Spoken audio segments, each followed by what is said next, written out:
Welcome to the E-Show with Neil Ravin. Founded in 2013, the EHL has become the college placement leader on the East Coast. Sit back and learn more about the next step in your junior hockey career. Welcome to the E-Show, presented by the Penalty Box Foundation. The Foundation's mission centers around their daily motto, we take care of our own, as they help out all of those within the hockey community who've experienced a catastrophic event. Learn more at penaltyboxfoundation.org. What's up? My name is Neil Ravin, and this is episode number 177 of the E-Show. On this week's episode, we head back to the East Division and highlight the Seahawks Hockey Club. Heading into the program's 7th season in the league, Bill Zaniboni sits down with Jake Basile to discuss what his organization has established in a little over half a decade. Looking back on this past year in particular, and outside of the 21 victories his EHL team racked up, it was another consistent year in terms of NCAA commitments for the Seahawks.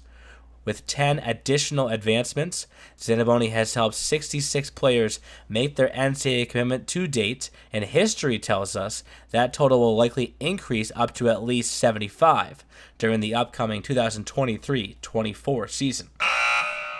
Hello, E-Show, and welcome to another installment of our Coach's Corner chat. Today we have Seahawks Hockey Club head coach and general manager Bill Zaniboni. In his 6th season with the Seahawks, Coach Zaniboni led them to a 3rd-place finish in the East Division and placed double-digit players into college programs, upping that total to nearly 40 in the last 3 seasons. Zaniboni is a product of junior hockey and college hockey, playing in the NAHL and the NCAA with Northern Michigan before a professional career. Coach, thank you for taking the time to join us today. Yeah, no, thanks for having me. It's always nice to sit down and talk some hockey in the off season. Yeah, absolutely.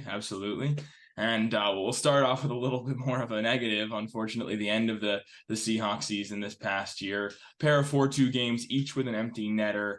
You know, that's emblematic of the way the Seahawks play those tight, close games. So, how tough did you take it? And did you feel as though either game could have went either way? Yeah, I mean, 3-2, right, each night. I think both teams had some really good scoring chances. I thought both teams had good goaltending. And that's kind of how the year went with us and the Rangers, to be honest with you. I think if you look back, every game was pretty tight.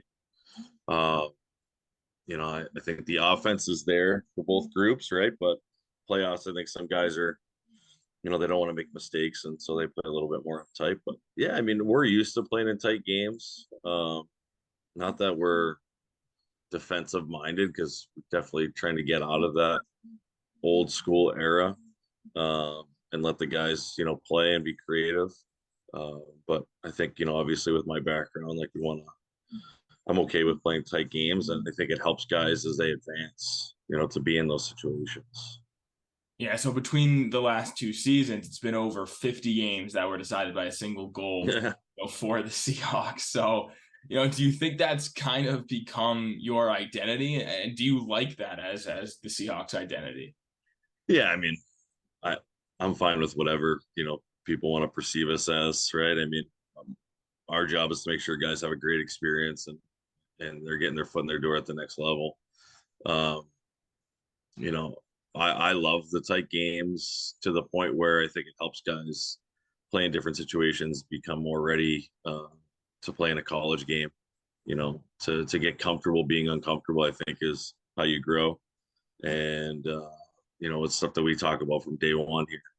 Don't get me wrong, if we're going to score 7 in a game, I'm totally okay with it.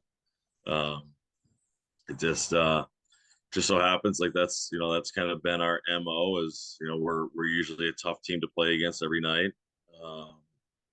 Knock on wood, we've had some pretty good goalies come through our program that help keep things tight, and we got a good group. I think last year was tough at the end because we had such an unbelievable group that just made it really fun to come to the rink every day. Obviously winning helps, but with like McManus and Hirschberger, I thought those guys did such a phenomenal job as leaders. Scotty that was his 3rd year with us, which you don't have a lot of 3-year guys. So to have that and have him kind of see everything that's gone on in the past and really want to dictate, what he thought worked and what didn't work. And as coaches, like, we're just there as like the bumper system, keep things on track. It's their locker room, it's their life, and our job's hopefully to, give them a clearer path maybe for them to go down. But yeah, we've had great guys, and to play in those tight games, like, it makes those wins a little bit more rewarding at times. Yeah. And you mentioned your goaltenders. I want to talk about Scott McManus a bit later, but you did mention how, there was strong goaltending all throughout the season. The East Division had the best goaltending in the league. So did you think there was, pressure on both Andrulovich and Rolf to kind of keep pace like every other goalie in that division? Well, I don't know if there was pressure on them. I think, both of those guys are just competitors. And I think the one guy obviously that got overshadowed a little bit was Kevin Wright, because Kevin actually kind of held the fort down for us when we didn't have anyone. We went into the season with, we thought would have been the best goalie in the league, with Nate Hopkins. And 4 days into training camp, SUNY Canton took him, which, that's what this whole process is about. So, getting Rolf back and then having Kevin was great. We got maybe 3 games in and Rolf broke his thumb. And Kevin really, coming from the EHL Premier to the AHL as an 05, stepped up and, kind of helped us. And then I think you get a kid like, Androlowitz, just kind of that calming effect back there, where, not that he didn't have a heartbeat, because he did, but like he was a leader, like vocal leader. He talked to the guys. He made sure that, they were aware things were going on, and just that experience. But I think him and Rolf did a really good job coming down the stretch. They had a great relationship with each other, competed, and I think that, they wanted to be better than the next guy, right?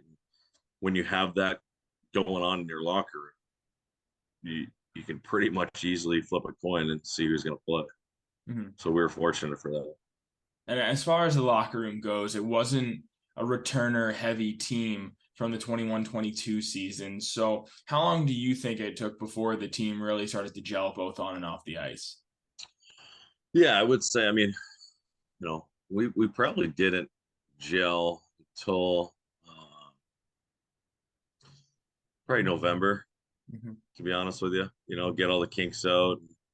I mean, as a staff, I think, we try to do our best where, we do a preseason trip, and, try to let guys get away from the comfort zone of the rink. I mean, that's kind of the common denominator with everyone here is the rink. We can talk about hockey, we can talk about stuff that's going on, but if you get them away, it makes people open up. So we've really tried to do that since COVID. And, I think that definitely is a stepping stone. But then when you get on the ice and like guys try to figure out, what their identity is in that locker room, and you got to let guys make mistakes. Or maybe we're a little too lenient on that at times. But it's still a process of development. I want guys to figure things out and where they're going to be in our lineup. So I would probably say November. I think we went into that first showcase at Worcester last year. Didn't play a game until then. And we lost the first 2 games by a goal, 3-2, 3-2, and then we won the second or third game 2-1 in overtime. So it was like, okay, this is this is what we got, and guys are grinding and they're competing, right? And if you can build on that, like if they can bring that compete, and that care factor, I think then you get something to work with. And that overtime goal was scored by, of course, Scott McManus. So he's Okay. a quieter guy seeming on the outside for sure. Yeah. So, how was he able to make that change and be a leader, as someone you could trust? So someone we could trust, that never changed. Mm-hmm. When he came in year 1, he was very young. His AAA team got canceled to COVID. So, kind of luck of the draw through a friend. We ended up getting him, and you know what? Obviously wasn't overly productive the first year. Didn't play in a ton of games. thought learned a lot. Had a really good roommate by a kid named Ian Edgar that I thought really helped him become comfortable here.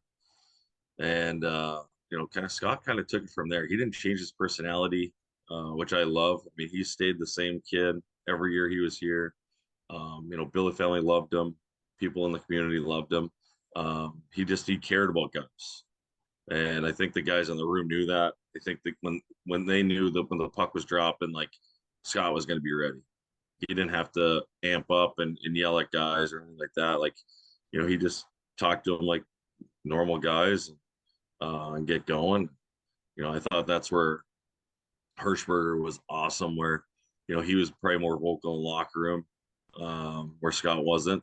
They kind of really complemented each other very well, and they they were both 20, and I think they really wanted to put their best foot forward moving to college.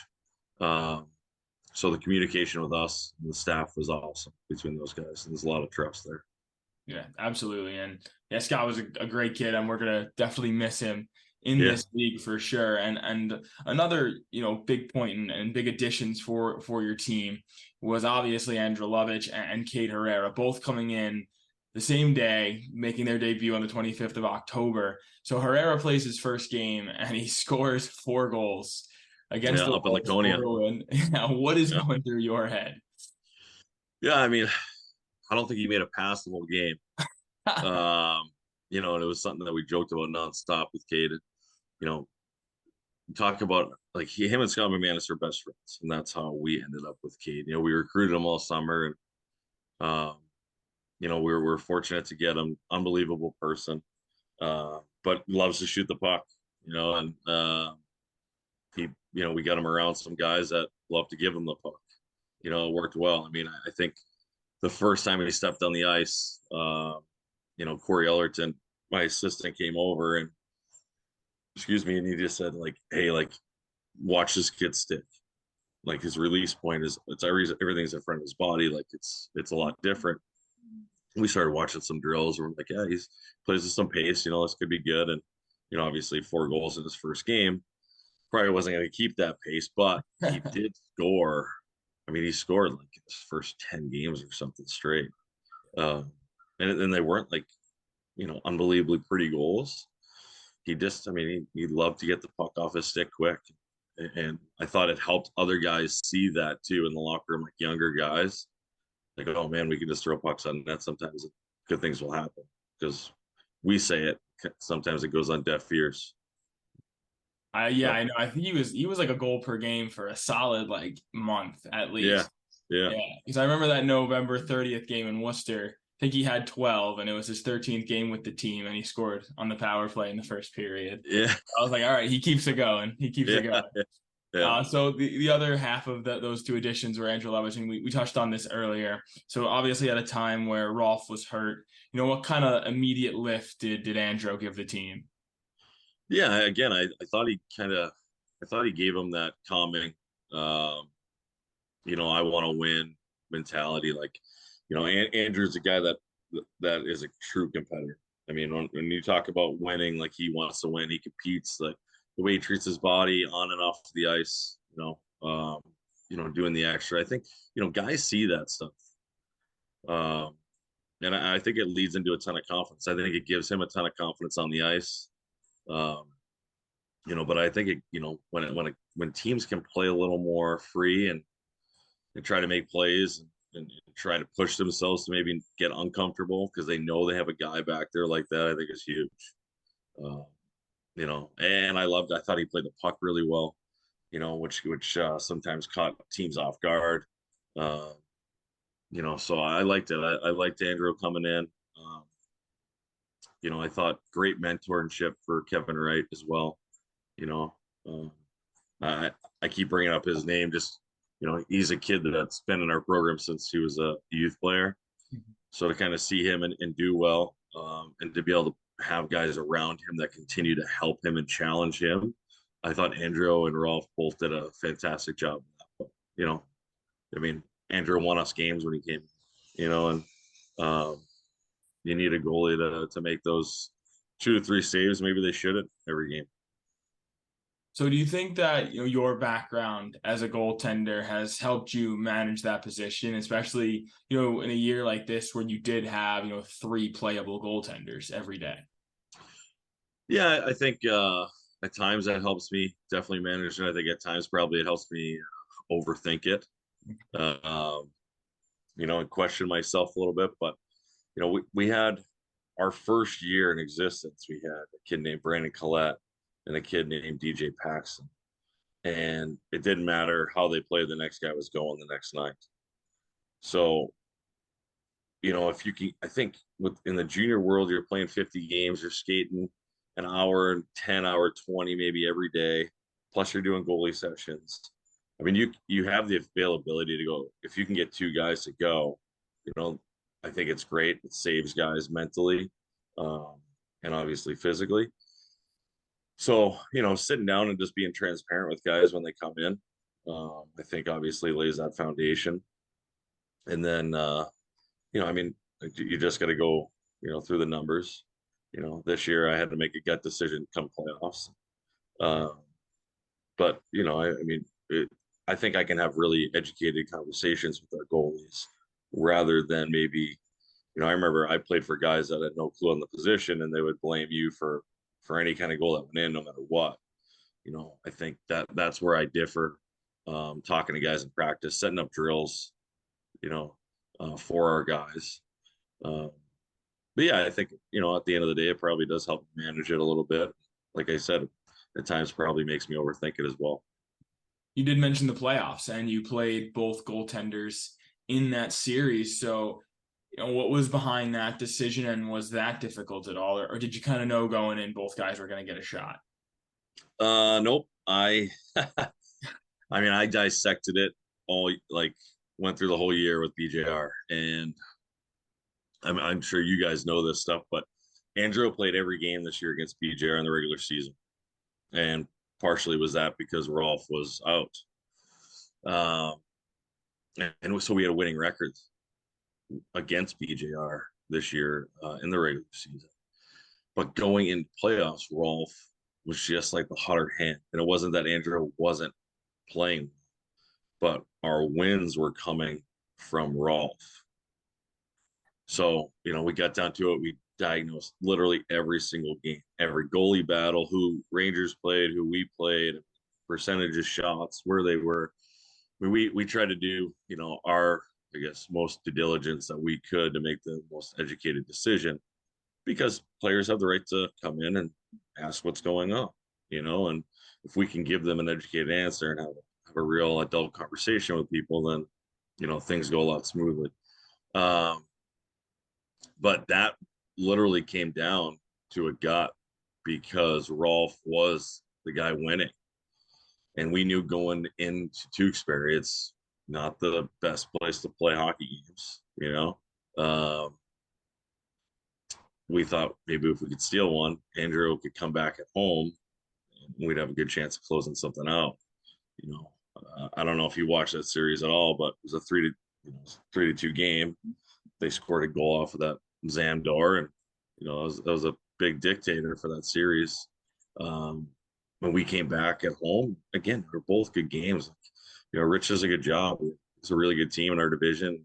Our division's tough to win, and kudos to those guys. I mean, I thought they played well.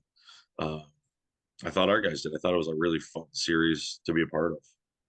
Definitely. And we'll talk about the East Division and obviously a few more teams added this upcoming season. But, another player I'd like to talk about is Zach Machichi, a guy that'll be returning for you this upcoming season. So he's one of the best defensemen in the Premier.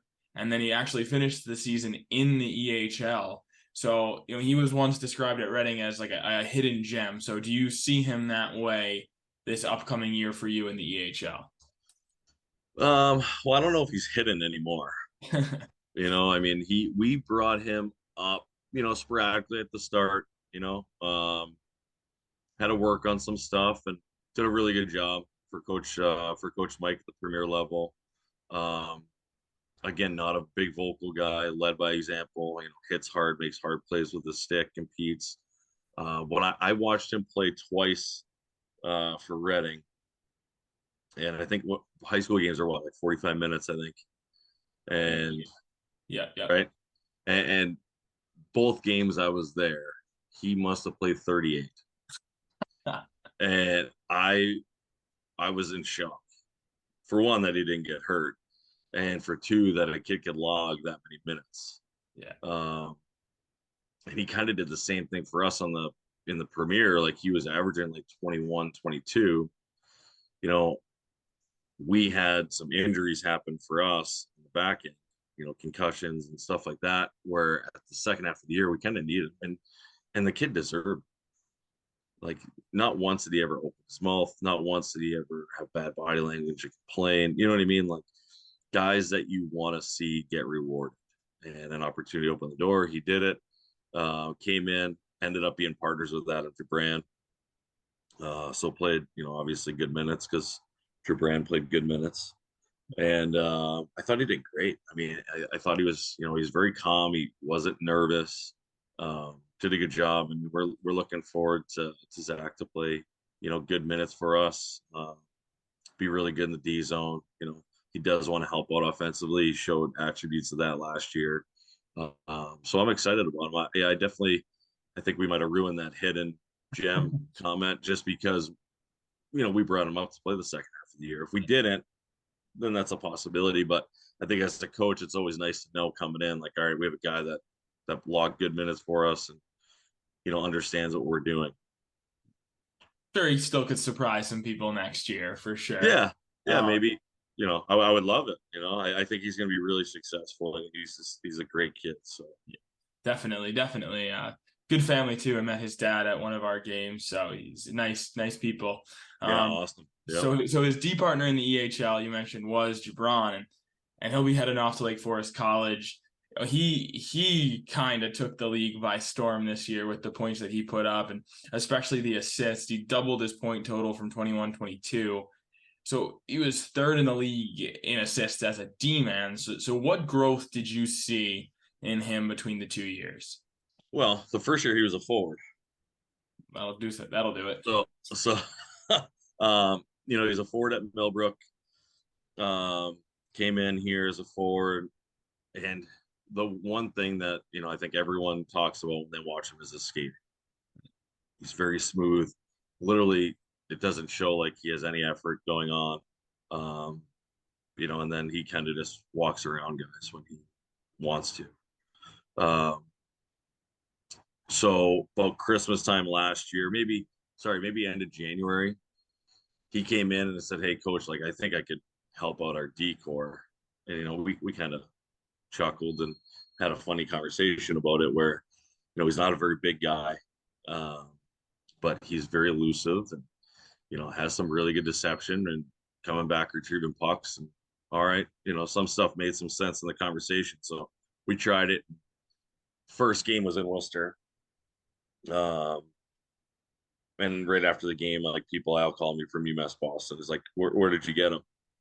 He's been with us all year. He's just a forward. So, it was nice having him come back. We knew we were going to have a power play guy, and I know not every coach is a fan of that stuff, but like I loved when the puck was on a stick, because there was a really high percentage of something good happening. And the biggest change from him to year one to year two was his buy-in. He totally bought in his second year. He was excited to play hockey. He had a ton of fun coming to the rink. He was around good guys. He lived here actually with Hirschberger and his family. And he just matured, and guys need that. I know, from my dealings, at least being 6 years now out here, a lot of prep school guys always, they come in like, oh, I'm going to play 1 year and I'm out. And I think going into anything like that, you already have 1 foot out the door. And when he came back in, he was 2 feet in, fully committed, and just had an unbelievable year. Had a lot of fun playing hockey, and it was a lot of fun being a part of that, seeing him being able to dominate, and then watching those games at the All-Star, and him throwing a 360 at the blue line on a power play and making a pass, for an assist, against Division III guys. Like, he showed that he could do it. Yeah, all great points, and yeah, thank you for that. So another key offensive guy last year was Ethan Hollingsworth, and he will be a returner, your highest scoring returner from this past season. So, what role is he going to be expected to fill in his second full season of junior hockey? Uh, I don't know. Depends how he prepares over the summer. I mean, and that's, you got to have training camp, right? You got to go through that process because I think, especially we're trying to train guys to get to the next level. And, at that next level in college hockey, there's no one that's right now in July saying like that guy's going to be my top line center. They got to wait, to see how their process goes up. I'm excited for him to come back. Absolutely. I know what he did for us last year. I know he played with some good players. He was in spots to be successful. He found success. He's another smooth skating guy that can make some plays. But we want him to get stronger. We want him to get a little bit bigger. So I'm excited to see how he comes into camp and and shows that he's ready to be a 20-year-old college hockey player. Absolutely. And so moving away from the players now and more into the seasons as a whole.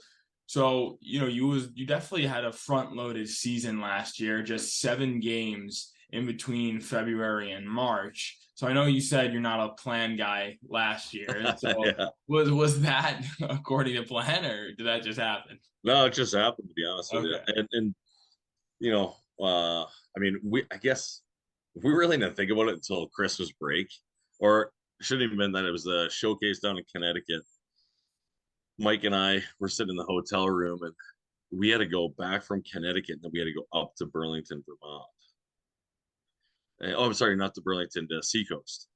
Okay. And we got back from Connecticut. Man, we still got one more trip, and we got 30. It was like 32 games before Christmas break last year.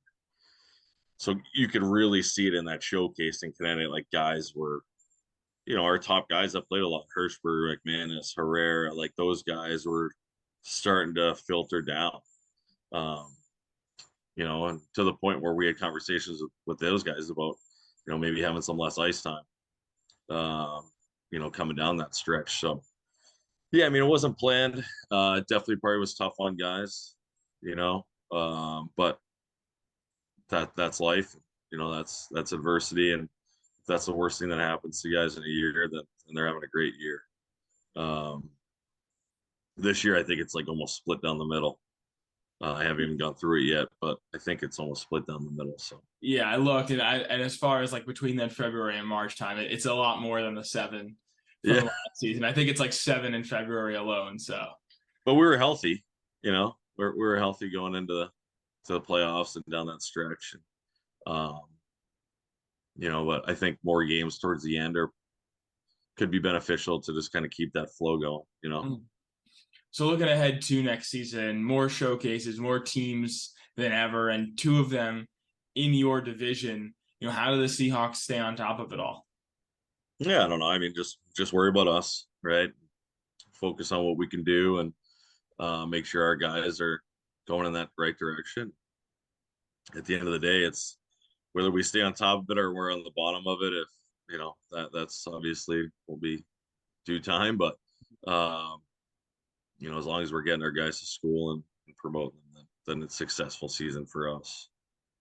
You will have a Seahawks 18s team come this upcoming season. So, do you expect that to help out the junior program in the years to come? I don't know. So, to be honest with you, Jake, that's not the goal. The goal is, that team's so far, it's fully remote, like recruited. We want to play against top teams in the country with that team. So the goal on that is to try to get guys to go, the USHL and North American League, out of that, kind of put our logo nationally on the map. Cape Cod's a small area. We're definitely isolated. People obviously down here know us, but I don't know if we're, uh, known everywhere. And I think our 18 team is going to help us do that. And, hopefully we'll just kind of continue to chip away and grow. Yeah, absolutely. And I think, something that I noticed in my first year in the league is one of the most important things with the Seahawks is the family aspect. And that starts, well before hockey is being played in the middle of September. And it kind of feels like it always begins with the Seahawks scavenger hunt. So you talked about it last year. What are some of the logistics behind it, and how much enjoyment do you see out of the players? So I mean, I love it. I think it's, behind it was started this in Wisconsin when I was coaching out in Wisconsin.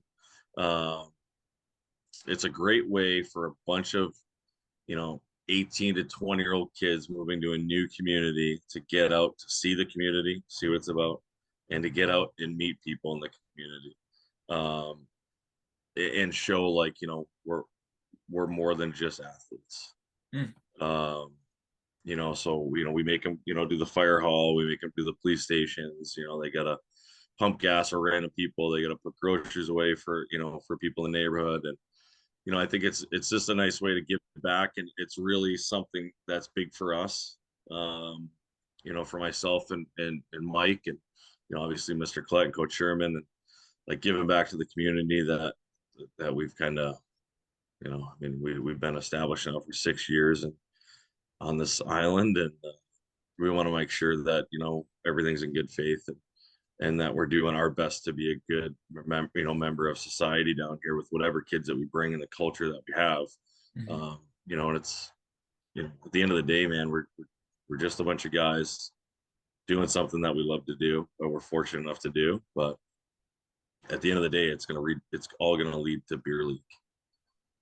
So like, what character, what lessons do they learn going through this process is the bigger stuff than hockey. And I think the relationships as well is something that you mentioned last year too, and specifically mentioning you and your EHLP coach Mike Richard. You guys played together over 10 years ago in the SPHL, and now you coach together. Your kids play hockey together. So you talked about how the networking and relationships in hockey are disintegrating. So you think you and Coach Richard try to serve as an example of the lifetime bonds that are built at this time?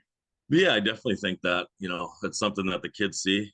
Probably as soon as they walk in. I think Mike and I have a lot of fun doing this together. We're fortunate enough to stay in the game that gave so much to us. Um, but I think it also stems down from like Coach Sherman, Mr. Collette, and seeing coaches, old players, how they interact with him. For us, like that message gets sent down from the very top. Um, and we talk about the family atmosphere, about holding yourselves accountable for each other, but also like just enjoying being around each other. When you're having fun doing it, you're probably going to get the most out of yourself. And nowadays, like when guys are forced to do things that they almost don't like it anymore. So when you do it as a group, it helps guys get through things. Yeah. And Thanksgiving, I'm sure, is another part of that in terms of guys, being away from their families and their homes for, a couple months at that point. So, Yeah. how do the Seahawks try to, give them a Thanksgiving with the new relationships they're building? Yeah. So it's been great in the past, and with we had a lady named Tyra Graham, who was our housing coordinator. Now we have Shelly Tamil, who's our housing coordinator. They set up a lot of stuff for our guys. Uh, a lot of the families will come into town because we're usually playing Thanksgiving Day. Um, so it's been awesome. I mean, I think it brings a lot of people together, more than going home and be separated. It brings different families to have family dinner together. You know, Obviously this year we couldn't find a dance partner to play on Thanksgiving, so we're not playing this year. But I enjoyed it. I loved it. Like our rink was always packed. We we got a ton of people. I mean, there was literally like standing room only every year at those games. So it was fun, but I know. So yeah, we used to do it with Walpole, but now they're out. So it's just something that we'll remember now. Yeah, I think the worst part is the end of the jerseys from Yeah, press for sure. yeah, no doubt. And for the biggest part of that family element is your literal family, your children playing within the Seahawks organization. So, how cool is it to share that same logo? And how much do they care about Dad's team? How much do they pay attention to the junior Seahawks? Uh, so my little guy pays attention all the time. The last 2 years, his favorite player was John Sterling because they had the same number. Okay. Which I always thought was really cool. But yeah, he pays attention obviously more than my daughter. But Mike and I started a development program 6 or 5 years ago with both of our sons that played on it. So now to see them as they advance wearing that logo and continuing to build the program is, the program means a lot to us. Not only because we coach and stuff like that, but we've kind of grown with it as our families and as people, and we've seen the program grow, and I think I don't know, it's more than just hockey, that's for sure. And to be a part of something more than just one junior team, I think is awesome, right? Like I've done that in the past, and nothing wrong with it, but to be able to be a whole part of legit organization, is exciting. Yeah. I'm sure that makes the emotional part of it, much more intense. You feel like it's yours, something that you have built, I'm sure. Yeah. I mean, I definitely, the logo, my wife designed the logo. You know what I mean? Like, so I mean, it's literally down, to the last kind of thread. I mean, Yeah. it means a lot to us. It's a lot of fun to be a part of. Whether we win or lose, right? Like, but I think at the end of the day, like we're putting the kids first at every level. And if we continue to do that, then it's going to continue to grow. Yeah. Absolutely, that's the goal. And I do want to get to talk to you about you and your background just a little bit. Your junior career and college career with Northern Michigan was not all that long ago. So, do Yeah. you feel as though you find yourself relating to your players at all, or thinking that you were once in their shoes, that kind of thing? Well, I mean, I was in their shoes, and I guess my experience is a lot of different than most of our guys, where I played on 4 teams, I think, in junior hockey. I was traded, a handful of times in the USHL and stuff. Uh, I think what I take out of it is a lot of pros and cons of what I learned from me as an 18, 19, 20-year old young guy that thought I knew a lot and really knew nothing. Hmm. And how I reacted to situations as a player. I try to be proactive with our guys and communicate that kind of stuff with them. And, as much as everyone wants to win, right? Like we're not really getting rid of guys because they don't, they're not scoring enough or whatever. I mean, we're not at that level. We're not, going to lose our jobs if we don't win a championship. So to be able to be good mentors and talk about maybe the negative things that occurred in, my junior career or Mike's junior career, and to help guys through certain situations, especially I feel like now, just socially with guys, like trying to help them overcome certain things is stuff that we didn't have to deal with, but we can relate to them from our experiences, and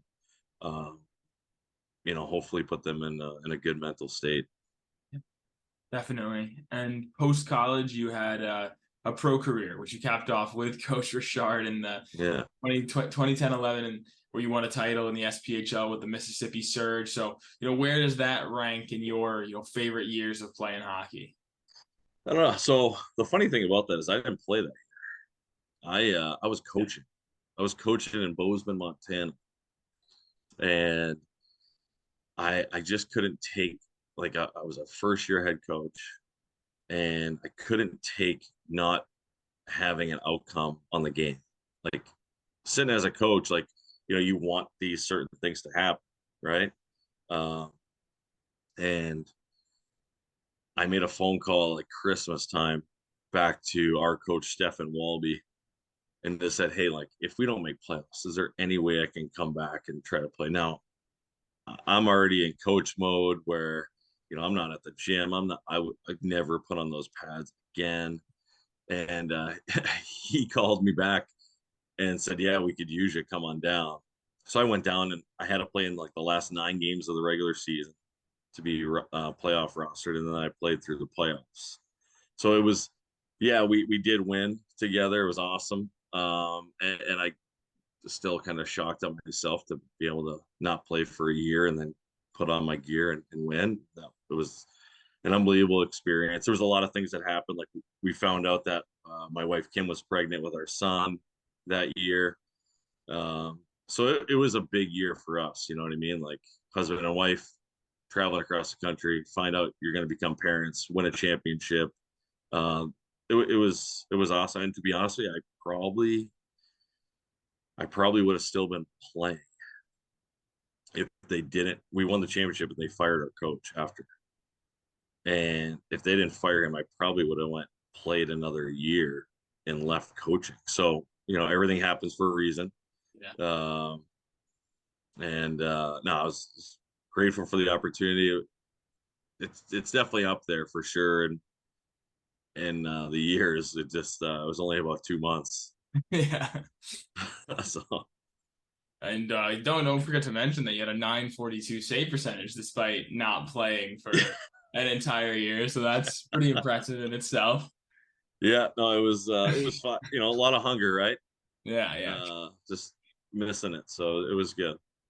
So did you know, you mentioned you were coaching obviously at that time. So did you know that you kind of always wanted to stay in the sport post playing?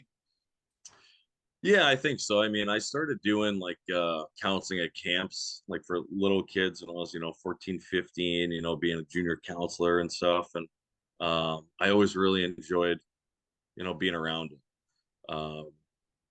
As much as, we went to college and got a degree, and if we're able to give back to, to be honest with you, something that's pretty much given me my whole life. Mm-hmm. Why not be able to still be on the ice at 41 years old and be able to laugh and have fun and maybe help a kid get to where someplace he didn't think he would be able to get to. I was there, so it's still pretty cool. And even the summer, I was out here in our screened porch painting the ceiling one night. I had 2 former players walk in my backyard, Jack McDonald and kid Cade Hanley, to sit down and kind of hang out like that. That to me is that relationship stuff, that family atmosphere that we talked about. And, it's very rewarding to be able to hopefully make positive impacts. Absolutely, Coach. Couldn't have said it better. And we're lucky to have you in this league and the passion you bring. So I do have one last question for you. We know that you spent your teen years in the 90s and you once had frosted tips. So is there a chance that we bring those back this upcoming season? I would say no. You know what? As I've gotten older, I've gotten really nervous about becoming bald. So I try to just keep my hair very natural. So nothing, no chemicals go in there to take any of it away. All right, good to know. Good to know. And it looks like you have nothing to worry about on the balding front either, right? Yeah. Now. Your hairline that's we're solid. hoping Right for. Yeah, we're hoping to keep it. Great talking to you, Coach. Thanks so much for joining us, and I can't wait to see you at Worcester. Yeah, thanks a lot, buddy. I appreciate your time. Thanks for listening to The E-Show. Learn more at easternhockeyleague.org and follow us on Facebook, Twitter, Instagram, and YouTube.